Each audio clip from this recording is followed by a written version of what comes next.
Hello everyone, and welcome to a weekly energy and astrological forecast. So I'm back after a couple of weeks of renovation chaos, which was not expected to take as long as it did, but we now have some sort of normality back, so I'm going to be back to my usual schedule of videos, and I will be putting something out over the Christmas period as well.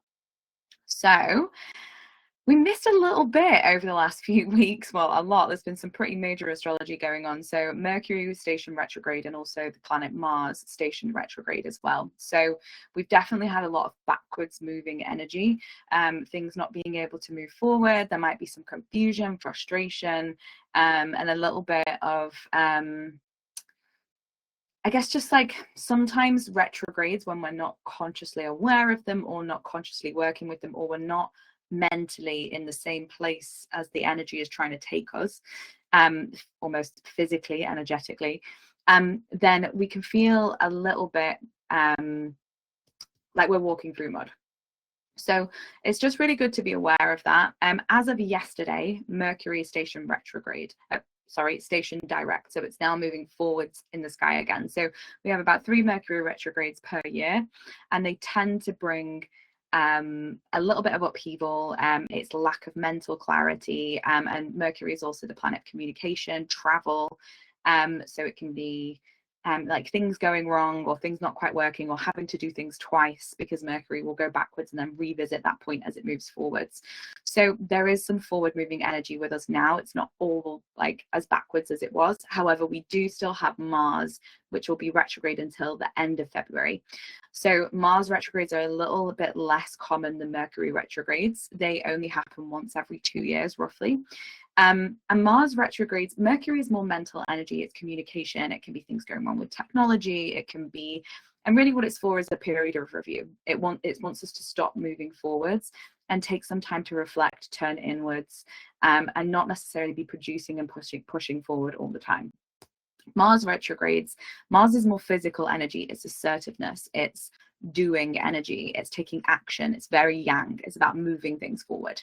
So while Mercury is more communications and like mental things, there'll be some mental clarity that comes with the Mercury now stationing direct. However, there will still be a little bit of a sense of backwardsness with that Mars still in retrograde. So I guess it's just a good thing to be aware of. And to be honest, it's very, very well matched with the Winter Solstice, which we have coming up at the end of the week.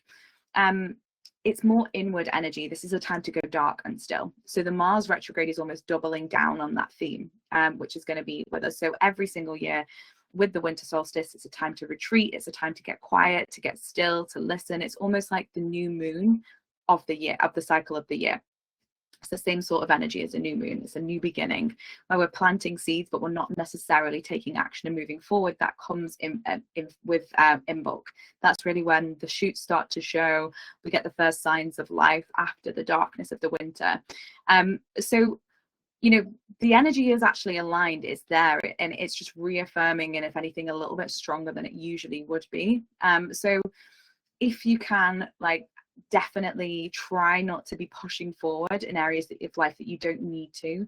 Try to surrender to this very yin, more inward state, because that will really, really serve you as we move through not only the next week, but the next month or so. So Mercury is now stationed direct, which I mentioned, and it was also on the same day of the full moon in Gemini, which was yesterday on Sunday. So Gemini is ruled by Mercury. So whenever a planet stations retrograde, it almost gets an exclamation mark next to it. It's like it becomes a lot more pronounced, and it's a lot louder. The fact that we have the Gemini full moon on the same day and Mercury rules Gemini makes it even stronger, right? So their full moons make things bigger. There's a lot of light around at full moons. They can also intensify emotions. It can be heightened energy. So there may have been a bit of a sense of like a very active mind potentially, particularly with that one Mercury station on the same day. I definitely experienced this myself. And also, you know, full moons bring heightened energy. There can be a lot of mental activity at this time. So really, really important to ground. We're still coming off the back of that full moon and we'll be feeling the effects of that for another couple of days. So if you are feeling like racing, you might have a lot of mental energy, but there's no physical energy with the Mars retrograde to move things forward, right? So pay attention to that. It's okay if we have an active mind. Let's find an outlet for that, but don't try to, if you're not feeling like there's momentum with you to take action and you're pushing against that, you're probably going to experience things and maybe find a little bit like not quite moving forward in the way that you want them to, and maybe feeling a little bit frustrated because you're like pushing against the current. So just want to be mindful of that. Was a lot of last week's stuff, but I just feel like because we didn't cover it, it was good to kind of unpack that a little bit. So this week is an interesting week. Early in the week, might find it feel a little bit hazy, even though in Mercury station's retrograde, we tend to get a sudden sense of mental clarity. Like, okay, now I can move forward, right? However, with this Sun-Neptune square that we're having on Wednesday, there might be a little bit of a sense of haze and still confusion with like Mercury only just stationing. And then towards the end of the week, we've got a beautiful trine between Jupiter and Venus, the two great benefics in astrology. And then we move into the Capricorn winter solstice. So earlier in the week, a little bit hazy and confusing still, a lot going on, maybe a lot of mental energy. And then towards the end of the week, we move into some nice harmonious aspects. So let's get into the astrology of the week properly. So as I mentioned just then, Wednesday the 18th of December, we have the Sun in Sagittarius squaring Neptune in Pisces. Now the Sun is life force energy, it's ego, it's it can kind of be like life direction. And Neptune is mystery and haze, and there's nothing concrete, and it's like creative, it's illusion, it's intuition, right? So when they're in a square, they're in a tense aspect to each other, which means that it can kind of obscure clarity around your life direction, and it can dull your vitality a little bit as well. Like the Sun is our energy, it's our life force. So when Neptune's there, Neptune's going to kind of bring this cloudy haziness over that vibrancy that the Sun brings, right? So that can be impacting you more personally, depending on how that hits in your chart, or just collectively. So there can be sometimes low energy under transits like this. And kind of what I would really urge you to do is kind of, you know, we've got that Mercury station, so there's this temptation to move forward and make the decision, right? But I would definitely hold off a couple of days, because this is like urging caution with decisions. Like, be careful, because there might be a real, like, things might appear not as they seem. I don't know if that makes sense, but you know what I mean. So it's a really good time to go inward. Neptune energy is absolutely fantastic for spiritual and creative practices. It really is a time where nothing concrete will come through. It will be a little bit of a haze, but that's not necessarily a bad thing. That's what creativity is. It's not set and fixed like Mercury and facts and, you know, these systems or structures. Neptune doesn't care about any of that. Neptune is like, you know, is subjective. It's like, you know, how do you interpret it? What does your intuition say? So it's not necessarily like, there's not necessarily a fixed truth with Neptune energy. It wants you to kind of get into a bit more of a flow and like a lack of boundaries, especially Neptune and Pisces. So fantastic time for creativity, and actually just surrendering to not needing to make decisions or not needing to move forwards. Again, there's never bad aspects in astrology. There's only sometimes tension, which is pushing us to grow. So when we have these transits that kind of stop us, like slow us down a little bit, it's because we need to, because there's gold there for us, especially if this is hitting your chart more personally, which is something that I'm going to create a couple of videos for people to start understanding how to look at what's happening in their chart and what they can, and understand what transits are working with them on a more personal level. Okay, so next, let's get into the Venus and Jupiter trine. So on Thursday, the 19th of December, we have Venus in Aquarius trining Jupiter in Gemini. So trines are the most positive aspects in astrology. And Venus is the planet of pleasure, harmony, relationships, magnetism. So Venus kind of draws to it.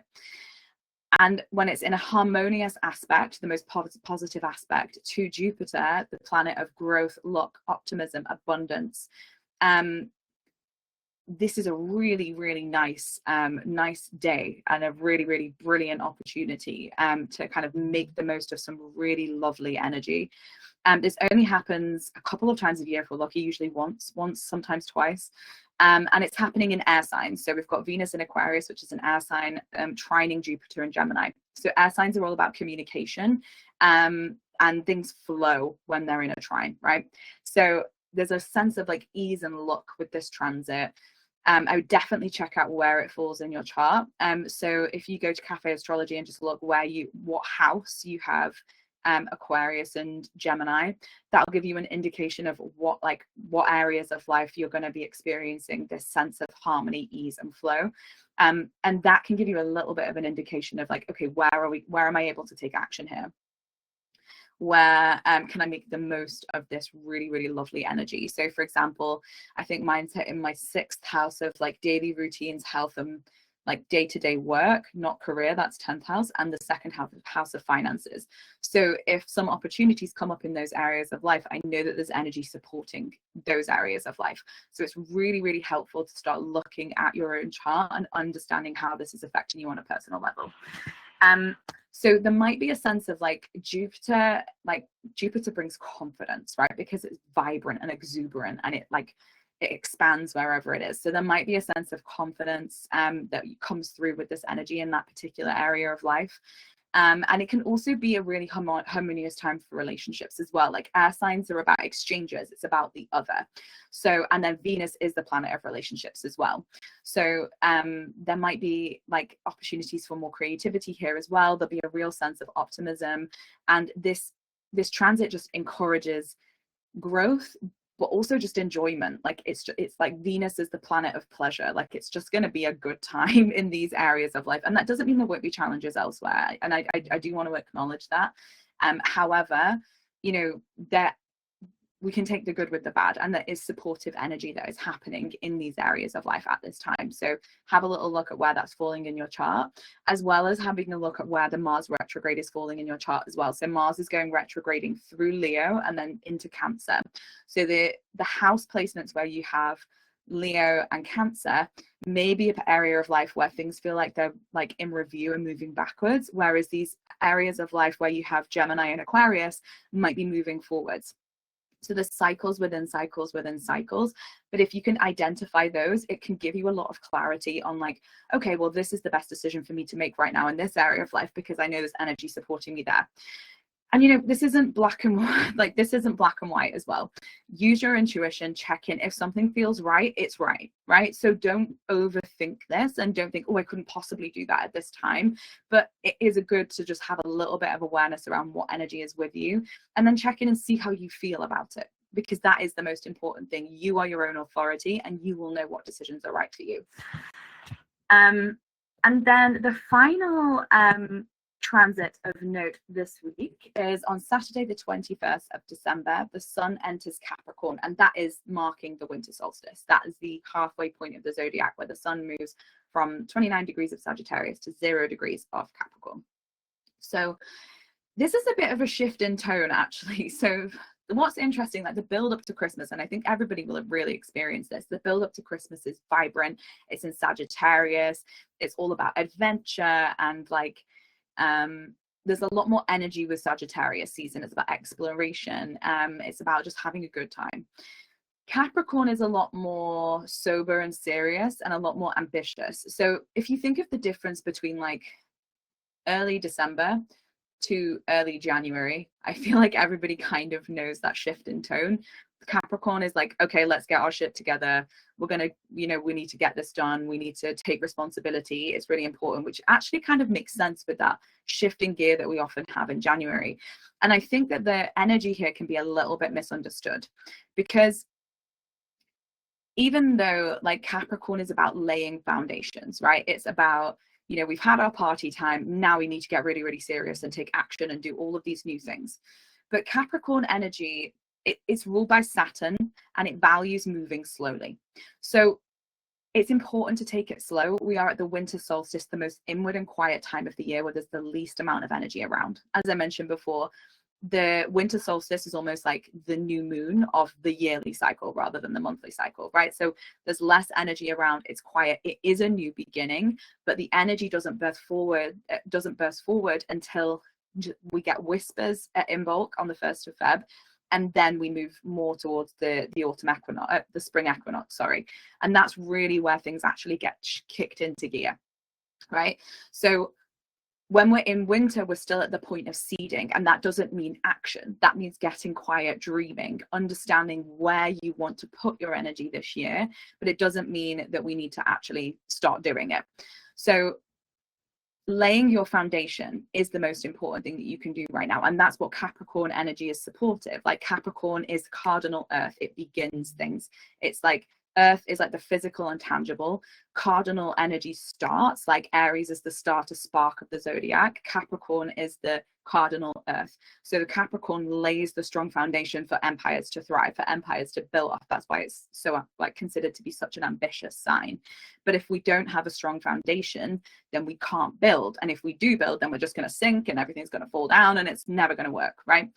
So I think this is often actually where I see people kind of misunderstand this opportunity in January to, you know, sort the new health regime out, to, you know, go to the gym 6 times a week or whatever. And actually, you know, the energy around at this time, it's not like, I get there's like a cultural pressure, isn't there, to like take action, new year, new me.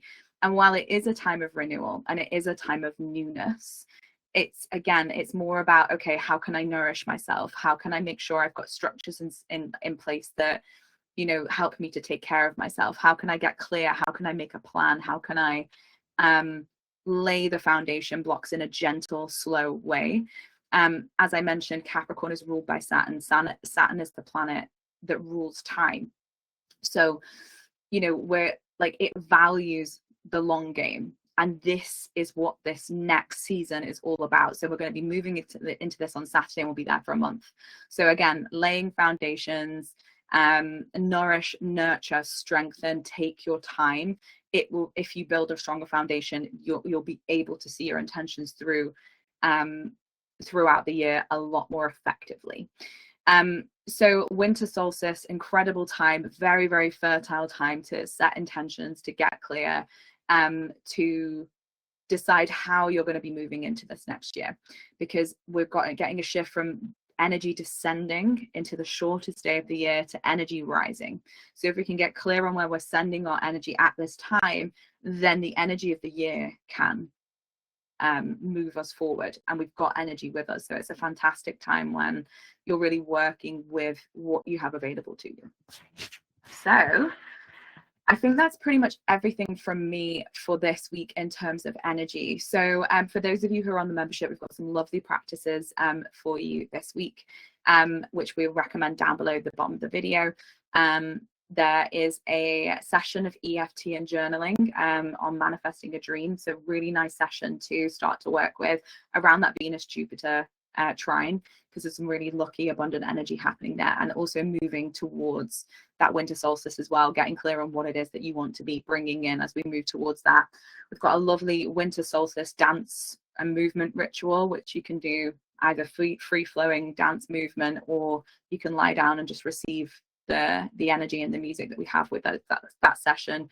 And then we also have recommended a winter solstice sound journey, which we had, the lovely Aoife Brown held for us a few years ago. So we brought that back on. And it's an absolutely incredible session of renewal that you can just kind of lie down, light some candles, enjoy. So really, really recommend checking those sessions out over the next week, really making the most of this winter solstice. Membership guys will also be putting out a package of journal prompts, but we're going to do it a little bit later in the week because we're going to feed those in closer to the solstice. So thank you very much, everybody, for joining us. If anyone wants to book a reading for the new year, then please do get in touch. I am going to be signing off for Christmas at the end of this week, and then I'll be back to my normal schedule of things on the 6th of Jan. So if anyone wants to get a new year reading booked in, then please do. If you use the code Winter Solstice 24, then you can get 20% off, and that offer will be until the end of January. So definitely make the most of that. Lots of love, and I will see you all next week, and we're finally back to our normal schedule. So have a wonderful week, everybody.